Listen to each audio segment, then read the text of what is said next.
রাসূলের কাছে সাহাবীরা ফতোয়া তালাশ করেছে, ইয়া রাসূলুল্লাহ আমরা সুদের ভিত্তিতে লেনদেন করেছি, 10,000 টাকা আমি আমার অমুক ভাই থেকে নিয়েছি এই শর্তে যে আমি তাকে দেওয়ার সময় 15,000 দিব, মুনাফা দিব, বেনিফিট দিব, এই শর্তে লেনদেন করেছি। এখন তো আল্লাহ সুদের কারবার হারাম করে দিয়েছে, আমি তো মুসলমান হয়ে গেছি, এখন কি করব? ও যিনি ঋণ নিয়েছেন, ঋণ গৃহীতা, উনি মুসলমান হয়ে গেছেন, ঋণদাতা এখনো আগের ধর্মের উপরে আছে। তো আল্লাহ তাআলার কাছে রাসূলের কাছে এই চিঠি পাঠানোর পর রাসূল চুপ রইলেন, দেখি আল্লাহ কি জবাব দেয়। আল্লাহ তো তখন বলে দিতে পারতেন তারা মূলধনটাই দেখ, ফায়দা যেটা, মুনাফা যেটা, ওইটা যাতে না দেয়, মূলধন যত টাকা নিয়েছে ওইটাই দিবে, বাড়তিটা যাতে না দেয়, এটা আল্লাহ বলে দিতে পারতেন। কিন্তু আল্লাহ বিধান বলে দেওয়ার ক্ষেত্রে আগে আল্লাহর ভয়ের কথা উল্লেখ করলেন, ইয়া আইয়ুহাল্লাযীনা আমানুত্তাকুল্লাহ, হে ঈমানদাররা তোমরা আল্লাহকে ভয় করো, তাকওয়া অর্জন করো, ওয়াযারু মা বাকিয়া মিনার রিবা ইন কুনতুম মুমিনিন, তোমরা সুদের কারবারকে বর্জন করো, ছেড়ে দাও যদি তোমরা মুমিন হও। মুফাসসিরিনে কেরাম এই আয়াতের ব্যাখ্যায় লেখেন, আল্লাহ তো শুধু একথা বলে দিতে হইতো, একথা বলে দিলেই পারতেন যে যিনি ঋণ নিয়েছেন যত টাকা নিয়েছেন তত টাকাই দিবেন, আর যিনি ঋণ দিয়েছিল উনিও যত টাকা দিয়েছিল তত টাকাই নিবেন, বাড়তির দরকার নাই, এই কথা বললেই তো হইতো। কেন আল্লাহ আগে তাকওয়ার কথা বললেন? তার মানে এখানে আল্লাহ তাআলা এটাই বুঝাইলেন, আমাদেরকে এটাই শিক্ষা দিলেন, যদি তোমার ভিতরে আল্লাহর ভয় না থাকে, হাজারো বিধিবিধান আমি বর্ণনা করব, শত বিধিবিধান আমি তোমাকে দিব, তোমার বিধিবিধান পালন করার মতো সেই ক্ষমতা বা সেই মন মানসিকতা দিল তৈয়ার হবে না। বাইতুন নূর মসজিদের সম্মানিত খতিব হযরত মাওলানা হাফেজ মুফতি আবু বকর সিদ্দিক সাহেব হযরতকে হযরতের মূল্যবান তাকরীর পেশ করার জন্য সবিনয় অনুরোধ করছি।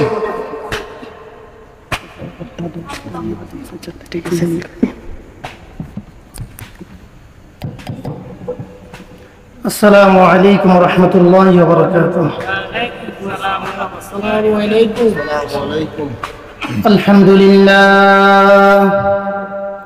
আলহামদুলিল্লাহি ওয়া কাফা ওয়া সালামুন আলা ইবাদিহিল্লাযীনা ইসতাফা।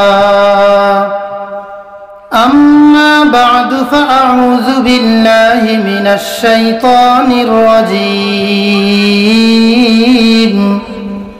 بسم الله الرحمن الرحيم. واتقوا يوما ترجعون فيه إلى الله ثم توفى كل نفس ما كسبت وهم لا يظلمون. وقال الله تعالى في مقام آخر فكيف تتقون إن كفرتم يوما يجعل الولدان شيبا. وقال رسول الله صلى الله عليه وسلم الكيس من دان نفسه وعمل لما بعد الموت أو كما قال عليه الصلاة والسلام. প্রত্যেকে আমরা মহব্বতের সাথে দুরূদ শরীফ পড়ি। আল্লাহুম্মা সাল্লি আলা মুহাম্মাদিন ওয়া আলা আলি মুহাম্মাদ কামা সাল্লাইতা আলা ইব্রাহিম ওয়া আলা আলি ইব্রাহিম ইন্নাকা হামিদুম মাজিদ. আল্লাহুম্মা বারিক আলা মুহাম্মাদিন ওয়া আলা আলি মুহাম্মাদ কামা বারাকতা আলা ইব্রাহিম ওয়া আলা আলি ইব্রাহিম ইন্নাকা হামিদুম মাজিদ. ज़ियारत में मदीना की दिल में है तमन्ना,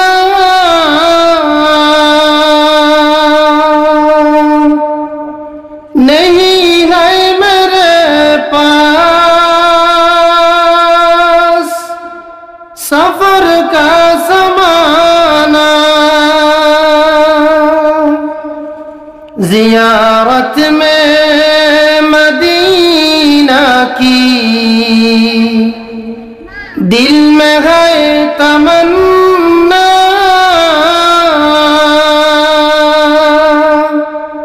नहीं है मेरे पास सफर का समाना पूर्व की हवाई जाने मदीना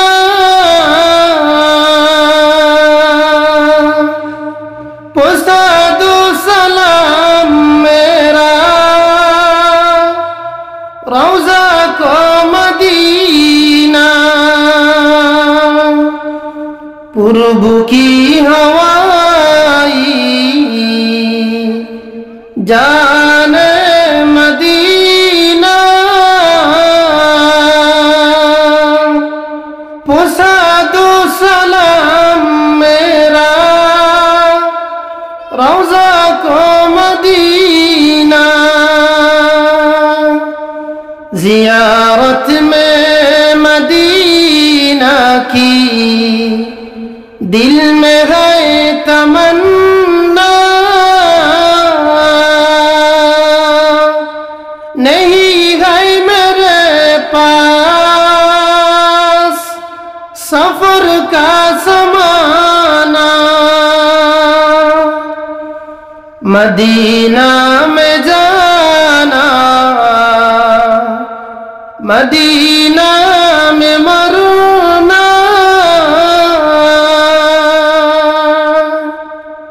मदीना में जाना मदीना में मरना यही है मेरे दिल यही है तमन्ना जियारत में मदीना की दिल में है तमन्ना नहीं है मेरे पास सफर का समाना मदीना में जीना मदीना में रहना मदीना में जीना मदीना में रहना यही है मेरे दिल हक़ीर की तमन्ना यही है मेरे दिल हक़ीर की तमन्ना जियारत में मदीना की दिल में है तमन्ना नहीं है मेरे पास सफर का समाना नहीं है मेरे पास सफर का समाना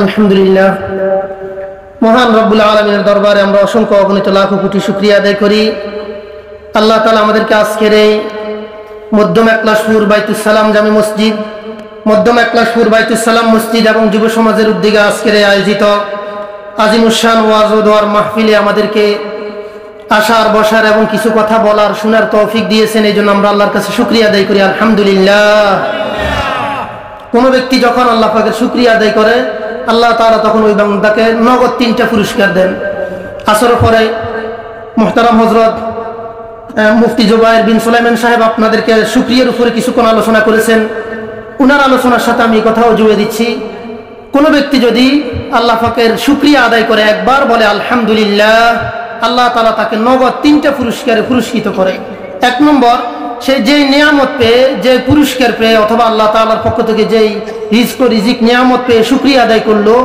আল্লাহ তাআলা তার ওই নিয়ামত আরো বাড়িয়ে দেন। আল্লাহ তাআলা এদিকে ইঙ্গিত করে বলেন, লা ইন শাকারতুম লা আযীদান্নাকুম, যদি তোমরা আমার শুকরিয়া আদায় করো তাহলে আমি তোমাদেরকে শুকরিয়া আদায় করার তৌফিক আরো বাড়িয়ে দিব, নিয়ামত আরো বাড়িয়ে দিব। নিয়ামত বলতে শুধু খাওয়া দাওয়া, স্ত্রী, ভরণ পোষণ এইগুলো নিয়ামত নয়। একটা মানুষের জীবনের শুরু থেকে নিয়ে মৃত্যু পর্যন্ত তার যখন যাহা কিছুর দরকার, হায়াত, মত, রিজিক, সব কিছু আল্লাহর পক্ষ থেকে নিয়ামত। এর মধ্যে সবচেয়ে বড় নিয়ামত হলো ঈমান। আমরা যে ঈমান পেয়েছি, ইসলাম পেয়েছি, আল্লাহ তাআলা আমাদেরকে ঈমানের মতো দৌলত দিয়েছেন, কোরআনের মতো কিতাব দিয়েছেন, হেদায়েত আমরা পেয়েছি, এটাই হলো সবচেয়ে বড় নিয়ামত। তো এই যে আজকের একটা বড় আজিমুশান একটা মাহফিলে আমরা মুযাকারার মজলিসে বসতে পেরেছি, দ্বীনি মুযাকারার মজলিসে বসতে পেরেছি, এটা কি আমাদের জন্য নিয়ামত নয়? অবশ্যই নিয়ামত। এটা আমরা তখন বুঝতে পারবো যখন হাসরের ময়দানে আমাদের নেকি নিয়ে টানা হেঁচড়া শুরু হবে, যখন নেকির প্রয়োজন হবে। হাকিমুল উম্মত আল্লামা আশরাফ আলী থানভী রহমতুল্লাহ আলাইহি বলেন, আল্লাহ তাআলা দুনিয়াতে সওয়াবকে গোপন রেখে মানুষের প্রতি ইহসান করেছেন, দয়া করেছেন। না হয় মানুষ এক একটা সওয়াবের কি দাম, আর এক একটা সওয়াব যে তার থেকে ছুটে গেলে কি লস, কি ক্ষতি, এই জিনিস যদি দেখতো মানুষ কলিজা ফেটে ফেটে মারা যাইতো। তো আল্লাহ তাআলা সওয়াবকে লুকায়িত রেখেছেন, এটাকে গোপন রেখেছেন, আর মানুষকে ডাকতেছেন, আসো বাদিরু, তোমরা অগ্রসর হও, অগ্রসর হও নেকের দিকে, নেকির পথে তোমরা অগ্রসর হও।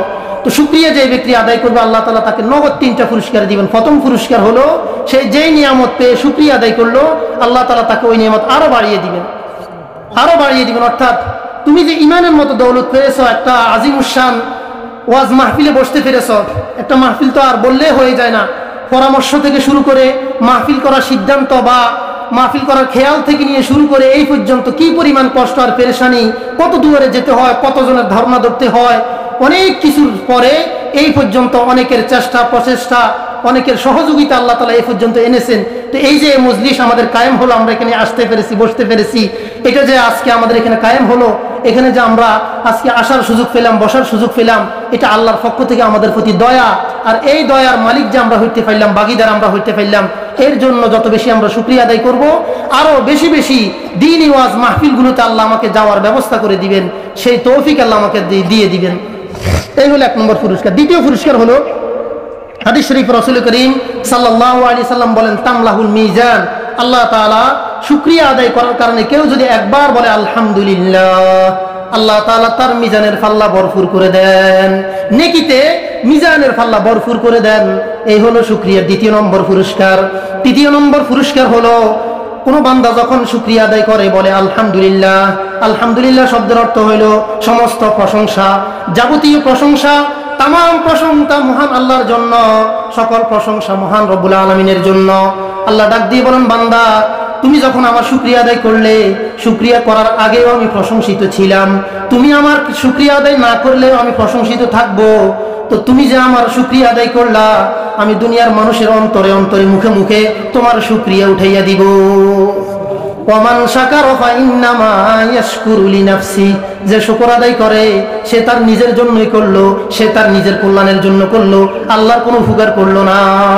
এটা অনেক লম্বা কথা, যদি এদিকে বলতে যাই, আমাদের সারা জিন্দেগির ইবাদত বন্দেগী আল্লাহর আল্লাহ তাআলার জালালিয়ত, কুদরত, ওয়াহদানিয়ত, শান মান বেড়ে যায় না, বরং আমাদের ভালোর জন্য আমরা ইবাদত করি। আল্লাহ তাআলা বলেন, ওমান শাকারা ফাইন্নামা ইয়াশকুরু লিনাফসি, যে শুকর আদায় করে, যে ইবাদত বন্দেগী করে, সে তার নিজের জন্যই করলো। ওমান শাকারা ফাইন্নামা ইয়াশকুরু লিনাফসি ওমান কাফারা, আর যে আল্লাহ শুকরিয়া আদায় করে না, অস্বীকার করে, ফাইন্নাল্লাহা গনিয়্যুন হামিদ, সে জেনে রাখো আল্লাহ তার শুকরিয়ার মুখাপেক্ষী নয়, আল্লাহ তার ইবাদত বন্দেগীর মুখাপেক্ষী নয়। আল্লাহ গনি, আল্লাহ বেনিয়াজ, আল্লাহ কারো মুহতাজ নয়। তাহলে এত ইবাদত বন্দেগী, এত শুকরিয়ার কথা কেন বললেন? কেন আল্লাহ তাআলা আমাদেরকে বললেন? হাদিস শরীফে রাসূল করিম সাল্লাল্লাহু আলাইহি সাল্লাম, তিনার একজন সাহাবী হযরত মুআজ ইবনে জাবাল রাদিয়াল্লাহু তাআলাকে সাথে নিয়ে যাচ্ছেন। কিছুক্ষণ পর ডাক দিলেন মুআজ, তিনি বলেন, লাব্বাইকা ইয়া সাদাইকা ইয়া রাসূলুল্লাহ, হে আল্লাহ পাকের নবী আমি উপস্থিত বলেন। 3 বার এইভাবে ডাক দিলেন, মুআজ, হে মুআজ। কিছুক্ষণ পরে আবার মুআজ বললেন। এইভাবে ডাকার পর মুআজ রাদিয়াল্লাহু তাআলা বলেন, লাব্বাইকা সাদাইকা ইয়া রাসূলুল্লাহ, হে আল্লাহ পাকের নবী আমি উপস্থিত, বলেন কি বলবেন? মুহাদ্দিসিনে কেরাম ব্যাখ্যায় লেখেন, 3 বার ডাকার কারণ হলো রাসূল সাল্লাল্লাহু আলাইহি সাল্লাম মুআজের মনোযোগ আকর্ষণ করেছেন। মনোযোগ আমার কথার দিকে আছে কিনা, গুরুত্বপূর্ণ একটা কথা বলবো, এই জন্য 3 বার ডেকে বললেন, হে মুআজ তুমি কি জানো বান্দার কাছে আল্লাহর কি পাওনা আছে আর আল্লাহর কাছে বান্দার কি পাওনা আছে? 2টা কথা জিজ্ঞাসা করলেন হযরত মুআজ রাদিয়াল্লাহু তাআলাকে, হে মুআজ তুমি কি জানো বান্দার কাছে আল্লাহর কি পাওনা আছে আর আল্লাহর কাছে বান্দার কি পাওনা আছে? মুআজ রাদিয়াল্লাহু তাআলা বলেন, ইয়া রাসূলুল্লাহ, ইয়া হাবিবাল্লাহ, আমি জানি না, আমাকে আপনি শিক্ষা দেন, আমাকে আপনি বলেন। রাসূল সাল্লাল্লাহু আলাইহি সাল্লাম বললেন, হে মুআজ শুনো, তাহলে জেনে রাখো বান্দার কাছে আল্লাহর পাওনা হলো বান্দা আল্লাহকে লা শরীক জেনে আল্লাহর সাথে কাউকে শরীক না করে আল্লাহর ইবাদত বন্দেগী করবে, এটাই হইল বান্দার কাছে আল্লাহর পাওনা। আমাদের কাছে আল্লাহর একটা পাওনা আছে, আবার আল্লাহর কাছেও আমাদের একটা পাওনা আছে। আগে আমাদের কাছে আল্লাহর পাওনা কি এটা বুঝে নেই, তারপরে বুঝবো আল্লাহর কাছে আমাদের কি পাওনা আছে। রাসূল বললেন, হে মুআজ আমাদের কাছে আল্লাহর পাওনা হলো আল্লাহকে সে লা শরীক জেনে, অর্থাৎ আল্লাহর সাথে কাউকে শরীক না করে, ওয়াহদাহু লা শারীকা লাহ, লা ইলাহা ইল্লাল্লাহ, তিনি একক, তিনি ইলাহ, তিনি একজন। আল্লাহর জাতের সাথে আল্লাহর সিফাতের সাথে আল্লাহর কুদরতের সাথে কাউকে শরীক না করে সে আল্লাহর ইবাদত বন্দেগী করবে, একমাত্র আল্লাহর জন্য ইবাদত বন্দেগী করবে, এই ইবাদতটাই বান্দার কাছে আল্লাহর পাওনা। তাহলে কি বুঝলাম, আমাদের কাছে আল্লাহর কোনো পাওনা দাওনা আছে কিনা? আছে। আমাদের কাছে আল্লাহর পাওনা কি? ইবাদত বন্দেগী। বলেন, আল্লাহকে লা শরীক জেনে ইবাদত বন্দেগী করা, এটা আমাদের কাছে কার পাওনা? আল্লাহর পাওনা।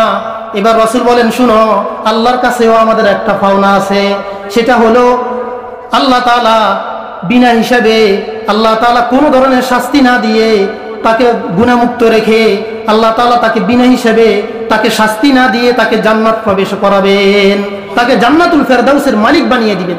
অর্থাৎ তোমার কাছে আল্লাহর একটা পাওনা আছে ইবাদত বন্দেগী, আল্লাহর কাছে তোমার একটা পাওনা আছে বেহেশত।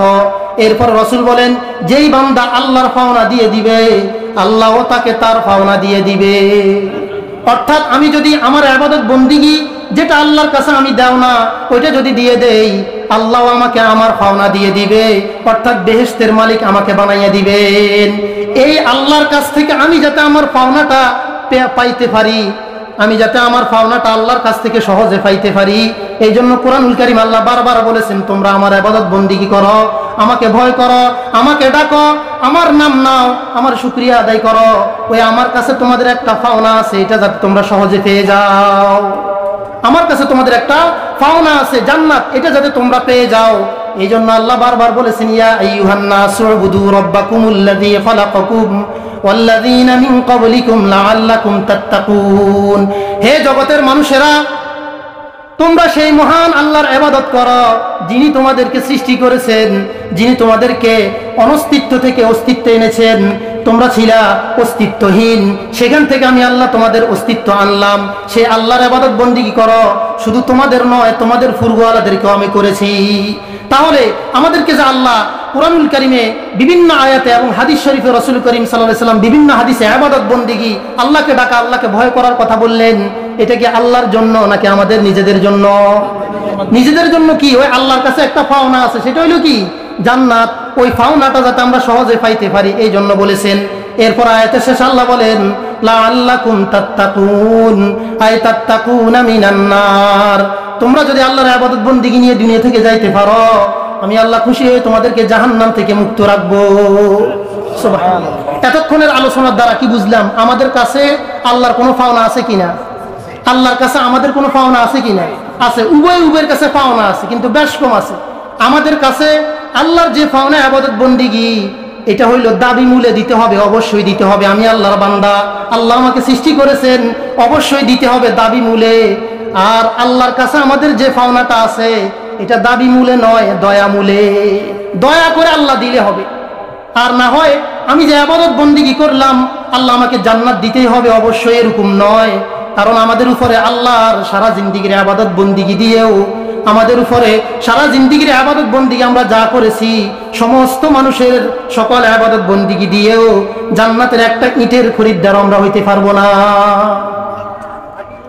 তো এই জন্য আল্লাহ দিবেন আমাদেরকে দয়া মূলে, আর সেই দয়ার জন্য কি করতে হবে? ইয়া আইয়ুহাল্লাযীনা আমানুত্তাকুল্লাহ, আল্লাহকে ভয় করো। ওয়াবতাগু ইলাইহিল ওয়াসিলা, আল্লাহর দয়া পাওয়ার জন্য ওসিলা তালাশ করো, ইবাদত বন্দেগী করো। আমি খুতবার ভিতরে যে আয়াতটা পড়েছি এটা সূরা বাকারার শেষের দিকে। রাসূল করিম সাল্লাল্লাহু আলাইহি সাল্লাম দুনিয়াতে যাওয়ার মাত্র 6 দিন আগে এই আয়াত নাজিল করেছেন। এটাই কোরআনের শেষ আয়াত, এটাই কোরআনের শেষ আয়াত। এরপরে আর কোন আয়াত আল্লাহ পাকের নবী মুহাম্মদ সাল্লাল্লাহু আলাইহি সাল্লামের কাছে আল্লাহ তাআলা আর ফাটান নাই। বাকি আল ইয়াউমা আকমালতু লাকুম দীনাকুম ওয়া আতমামতু আলাইকুম, এটাও এক হিসাবে শেষ ধরা হয় বিধিবিধান হিসাবে। এই আয়াতের পরে আল ইয়াউমা আকমালতু লাকুম দীনাকুম বিদায় হজের ভাষণে যে আয়াতটা নাজিল হয়েছে, এরপরে রাসূলের কাছে আর কোনো বিধিবিধান আসে নাই।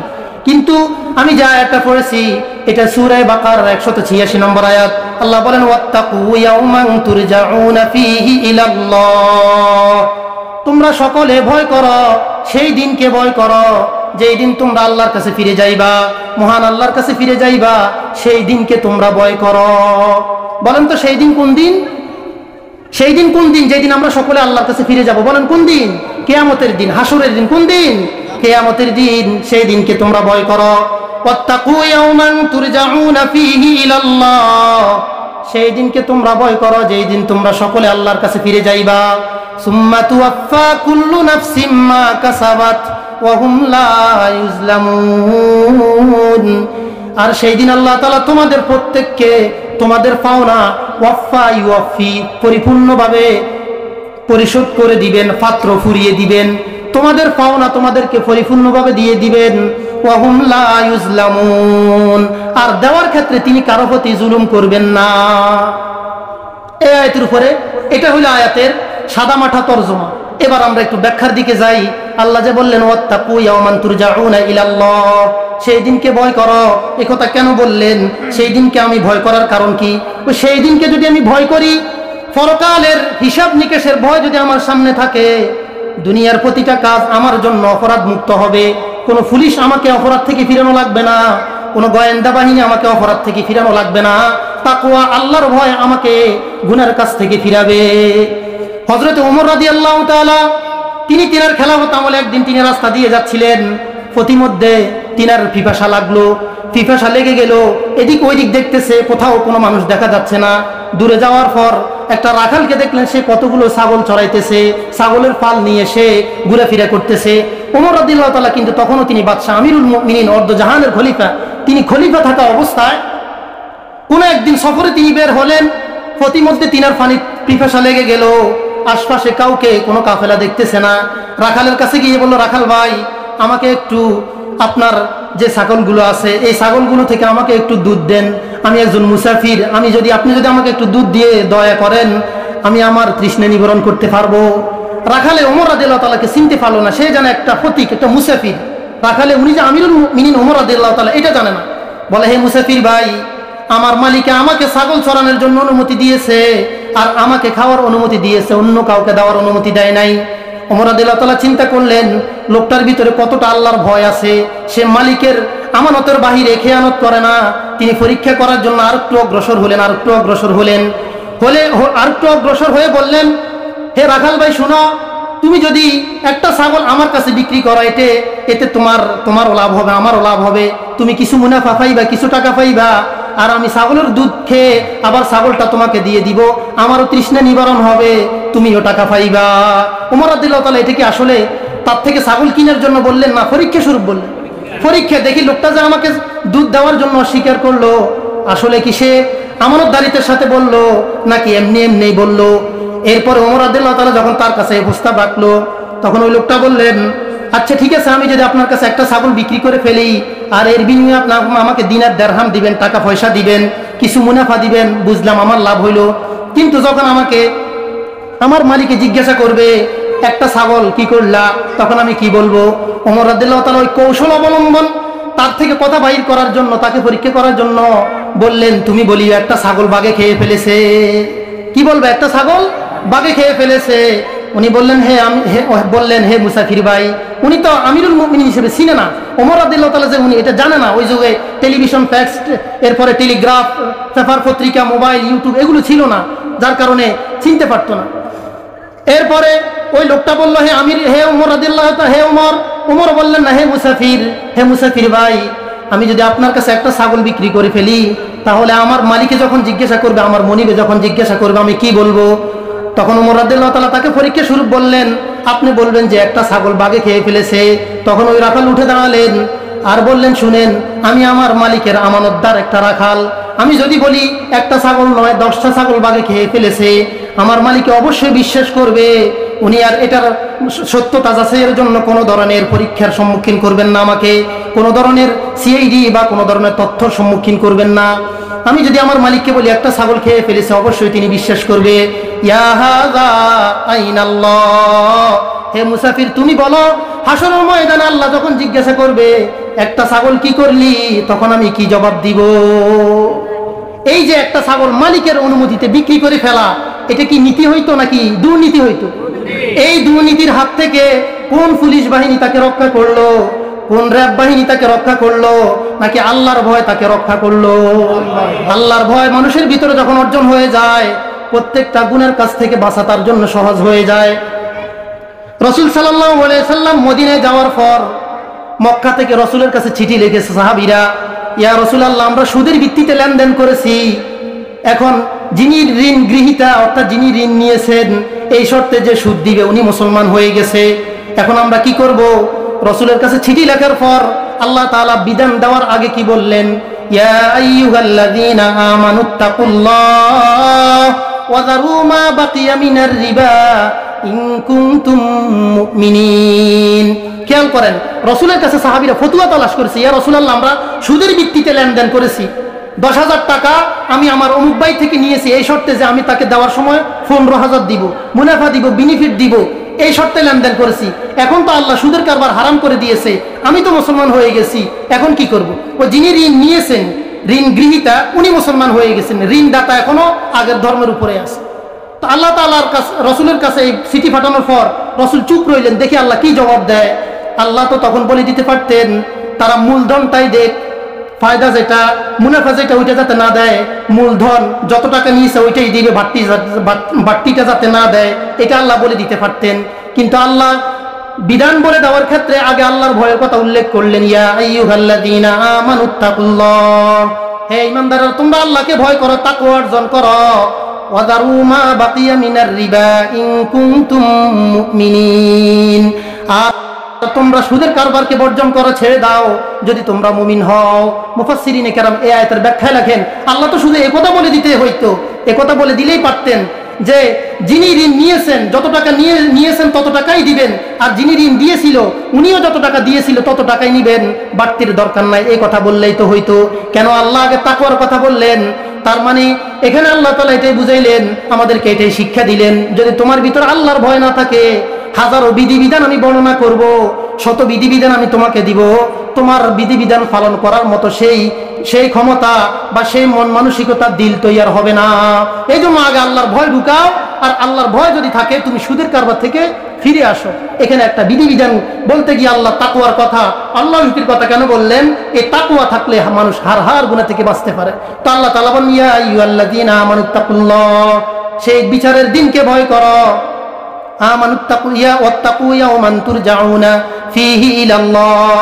যেই দিন তোমরা সকলে আল্লাহর কাছে ফিরে যাইবা, সুম্মা তুওয়াফা কুল্লু নাফসিম মা কাসাবাত ওয়া হুম লা ইউজলামুন, আর সেই দিন আল্লাহ তাআলা তোমাদের প্রত্যেককে তোমাদের পাওনা পরিপূর্ণভাবে পরিশোধ করে দিবেন, ওয়া হুম লা ইউজলামুন, আল্লাহ কারো প্রতি জুলুম করবেন না। এই ওয়া হুম লা ইউজলামুনের উপরে একটু কথা বলতে হয়। আল্লাহ কারো প্রতি জুলুম করবেন না মানে জুলুমের বিচার করবেন না। আচ্ছা, আপনারা মুসলমান হিসেবে আপনাদের ঈমান আকীদায় কি বলে? আল্লাহ কি দুনিয়া আখিরাত কারোর উপর জুলুম করতেছেন বা করবেন এরকম, নাকি কখনো আল্লাহ কারোর প্রতি জুলুম করবেন না?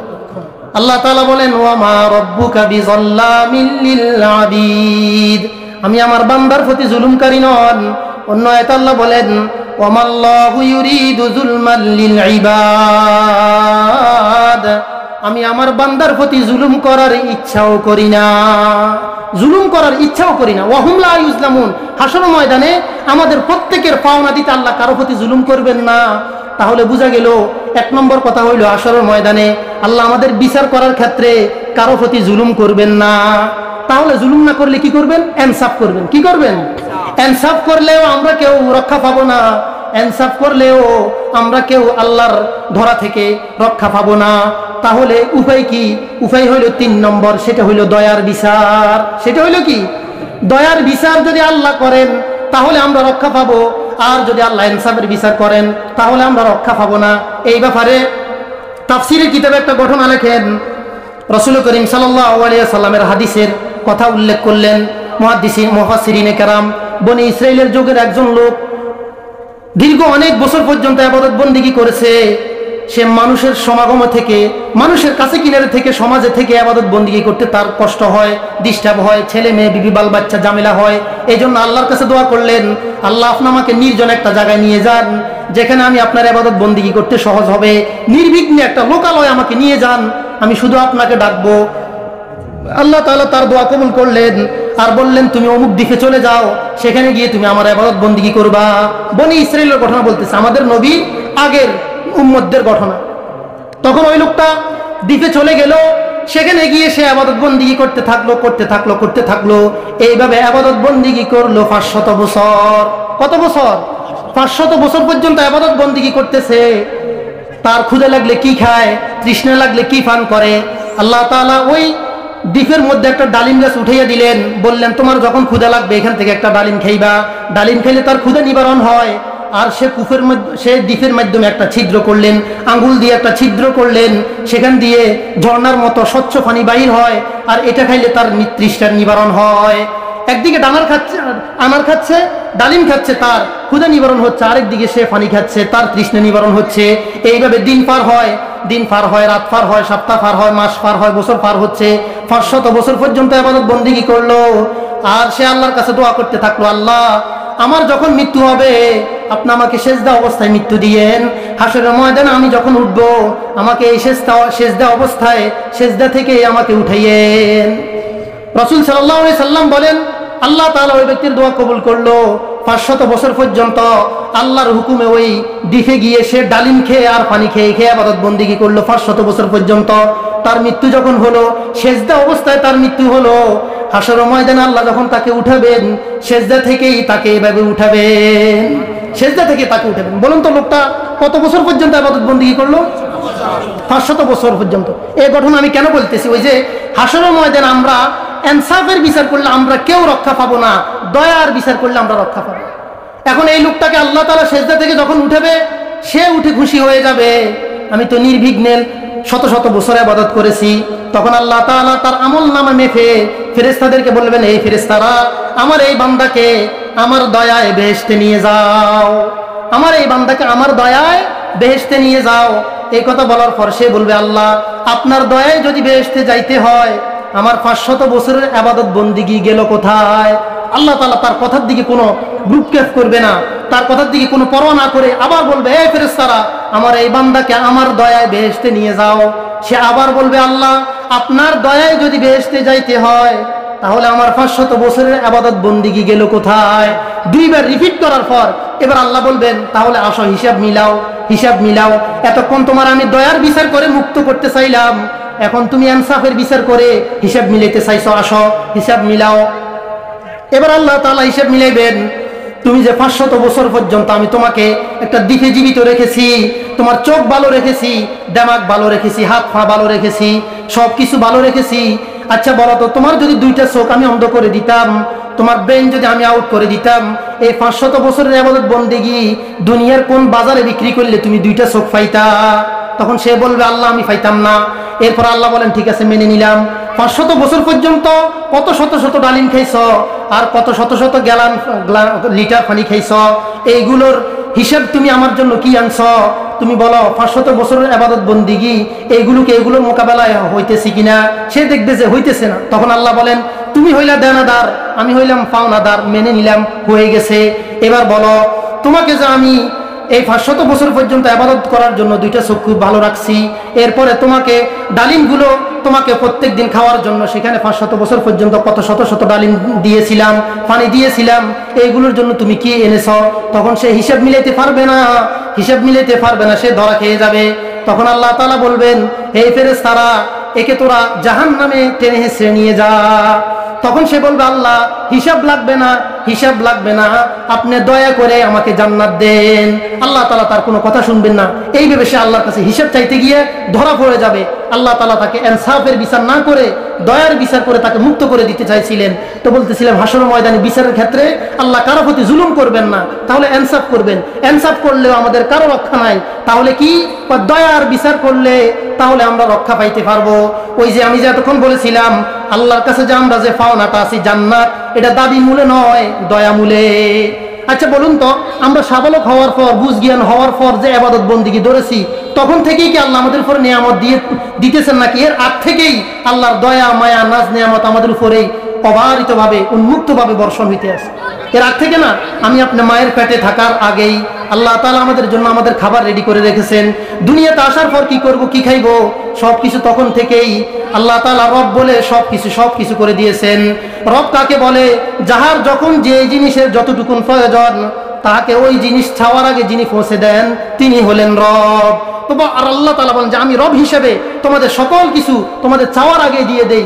সুতরাং হিসেব মিলে এলে ইনসাফের ভিত্তিতে কেউ রক্ষা পাওয়ার উপযুক্ত নয়, দয়ার ভিত্তিতে আমরা মুক্তি পাইতে পারি। এখন এই কথা বললে কিছু বান্ডারি যারা আছে, মাইজ বান্ডারি, মাজার পূজারি, কবর পূজারি, এরা বলে এই জন্যই তো আমরা ইবাদত বন্দেগী করি না, কারণ আল্লাহ দয়া করে যদি বেহেশত না দেয় কোনো উপায় নাই, এই জন্যই তো আমরা ইবাদত বন্দেগী করি না। অথচ আল্লাহ তাআলা পবিত্র কোরআনে কি বলেন? ইয়া আইয়ুহাল্লাযীনা আমানুত্তাকুল্লাহ ওয়াবতাগু ইলাইহিল ওয়াসিলাতা ওয়াজাহিদু ফি সাবিলিহি লাআল্লাকুম তুফলিহুন। হে ঈমানদারেরা, তোমরা আল্লাহকে ভয় করো আর আল্লাহর দয়া পাওয়ার জন্য উসিলা তালাশ করো। আল্লাহর দয়া পাওয়ার জন্য উসিলা তালাশ করো। মনে করুন সরকারি একটা পোস্টে একজন লোক নিবেন, যোগ্যতা তার থাকতে হবে অন্তত নিম্নে এসএসসি পাস পর্যন্ত। এখন আপনি যিনি লোক নিবেন উনাকে গিয়ে বলেন যে আপনি আমাকে একটু চাকরিটা ওকে করে দেন, তো উনি দেখলেন যে আপনার এসএসসি পাসেরও যোগ্যতা নাই, কিভাবে আপনাকে ওকে করবে? এখন আপনি যদি বলেন যে আপনি একটু আমার প্রতি দয়া করেন, আপনি তো এখানে পদবী হিসাবে বড় পদে আছেন, আপনি কলম দিলেই হয়ে যাবে, তখন উনি আপনাকে কি বলবে? আপনার প্রতি দয়া করার মতো সেই যোগ্যতাই নাই, অর্থাৎ দয়া করার জন্য যেই গুণ থাকা দরকার ওইটাও তো নাই। আমি যদি এখন আপনাকে এখানে ঢুকার জন্য সিল দিয়ে দিই অথবা সই করে দেই, তাহলে তো আমি প্রশ্নবিদ্ধ হব। অর্থাৎ দয়া পাওয়ার জন্য তো সেই নিম্নতম যোগ্যতাটা থাকতে পারে, সেটা হইল ইবাদত বন্দেগী ওয়ালা জিন্দেগি। আল্লাহ তাআলা হাসর ময়দানে প্রত্যেকটি মানুষকে উঠাবেন, সেখানে প্রত্যেকটি মানুষ তাদের হিসাব নিকাশ দিতে হবে, প্রত্যেকটা কাজের হিসাব নিকাশ দিতে হবে।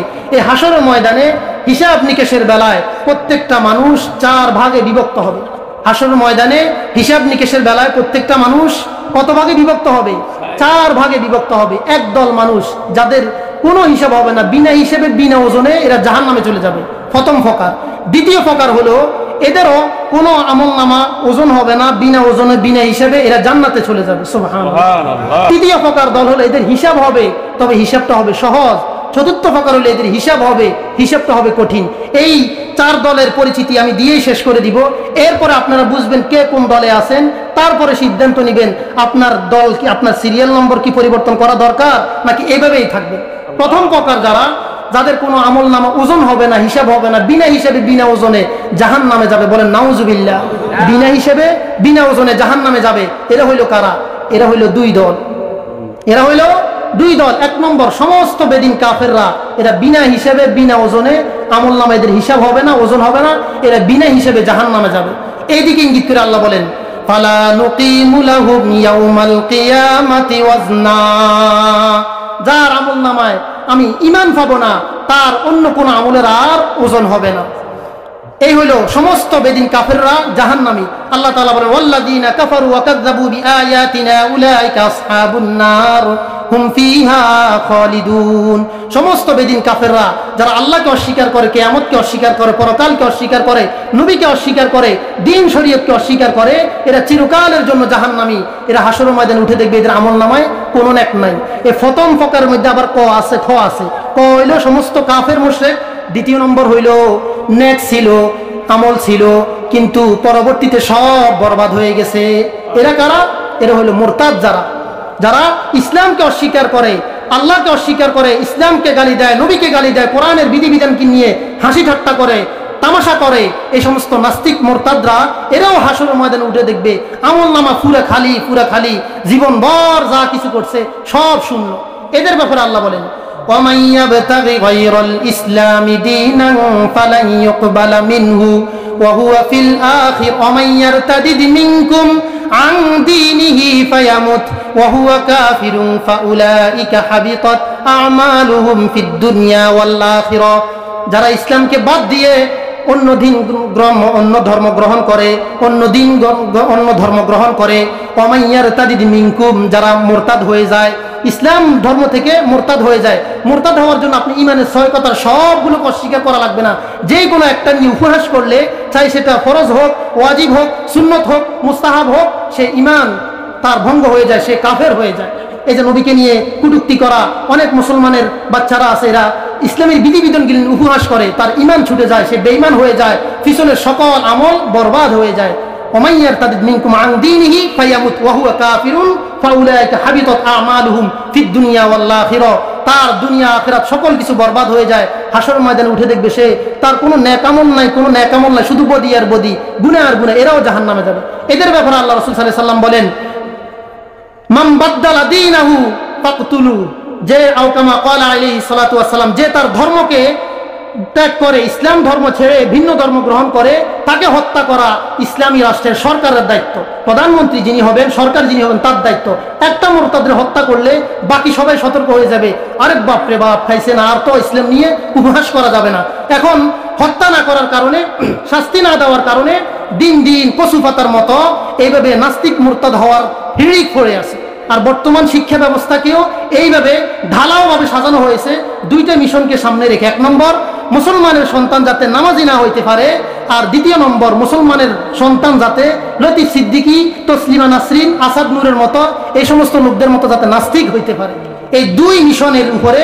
তারা ভিত্তি করে এই ঢালাওভাবে এই শিক্ষা ব্যবস্থাকে সাজাইতেছেন আল্লাহ তাআলা বলেন ইকরা বিসমি রাব্বিকাল্লাযী খলাক পড়ো সেই পড়া যে পড়ার সাথে তোমার রবের সম্পর্ক আছে যে পড়া পড়তে গেলে তুমি রবের পরিচয় পাও যে পড়া পড়লে তুমি আল্লাহকে চিনো there is no god unseen is nothing যেটা দেখি না বিশ্বাস করি না স্রষ্টা বলতে কেউ নাই এরকম বুঝবুদ্ধি আসবে এরকম শিক্ষার দরকার নাই এটা শিক্ষা নয় তাহলে হাসর ময়দানে প্রত্যেকটা মানুষ বিচারের ক্ষেত্রে কয় ভাগে বিভক্ত হবে 4 ভাগে প্রথম শ্রেণীর লোক যাদের কোনো নেক আমল নাই শুধু গুনাহ আর গুনাহ এরা 2 প্রকার দ্বিতীয় নম্বর লোক হলো যাদের নেকি আর নেকি কোনো গুনাহ নাই এরাও আবার 2 প্রকার প্রথম নম্বর প্রকার হলো সমস্ত আম্বিয়া আলাইহিস সালাতু ওয়াস সালাম এরা সকল আম্বিয়া আলাইহিস সালাতু ওয়াস সালাম কোন নবী আলাইহিস সালাতু ওয়াস সালাম গুনাহগার নয় বেগুনাহ মাসুম সমস্ত নবী আলাইহিস সালাতু ওয়াস সালামের নেকির পাল্লা ভারী হবে তারা বিনা হিসাবে বিনা ওজনে জান্নাতে যাবে দ্বিতীয় প্রকার হলো গুনাহ ছিল পরবর্তীতে ওয়াজ মাহফিলে এসে ওলামায়ে কেরামের কাছ থেকে কথা শুনে তওবা করে ফিরে আসলেন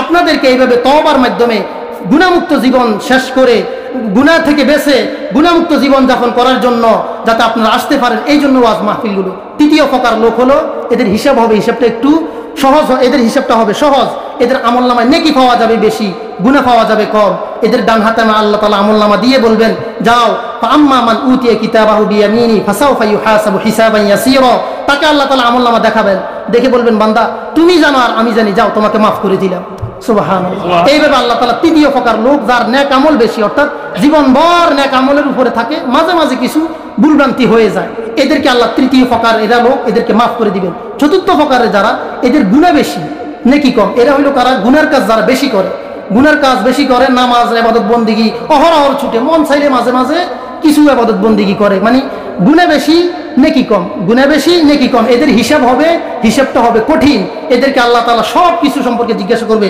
খাইলি কেন ঘুমাইলি কেন পড়লি কেন সব কিছু জাররা জাররা হিসাব তাদের থেকে নেবেন হাসর ময়দানে আল্লাহ রাসূল সাল্লাল্লাহু আলাইহি ওয়াসাল্লাম বলেন আল্লাহ তাআলা যাকে জিজ্ঞাসা করবেন কেন এই কাজ করলি তার কোনো রক্ষা নাই এই 4 নম্বর দলে আমরা যারা আছি গুনাহ বেশি নেকি কম বর্তমান সমাজে মুসলমানরা এই 4 নম্বর দলেই বেশি গুনাহের পথে বেশি নেকের পথে কম গুনাহের পথে বেশি নেকের পথে কম আমরাও যদি তওবা করি আল্লাহর কাছে কান্নাকাটা করি আজকের এই মাহফিল থেকে তাহলে আল্লাহ তাআলা আমাদেরকে 1 নম্বর কাতারে নিয়ে যাবেন আমরাও যদি তওবা করি তাহলে আল্লাহ তাআলা আমাদেরকে কত নম্বর কাতারে নিয়ে যাবেন 1 নম্বর কাতারে অর্থাৎ যাদের শুধুই নেকি আর নেকি গুনাহ বলতেই নাই এই বিষয়গুলো আপনাদেরকে বোঝানোর জন্য এই ফতোয়া আনার জন্য এই তাফসীর মাহফিলগুলো ওয়াজ মাহফিলগুলো আল্লাহ আমাদেরকে এই কথাগুলো বুঝার এবং আমল করার তৌফিক দান করুন মাশাআল্লাহ আল্লাহ তাআলা যেন আমাদের সবাইকে হযরতের মূল্যবান আলোচনার উপর আমল করার তৌফিক দান করেন সবাই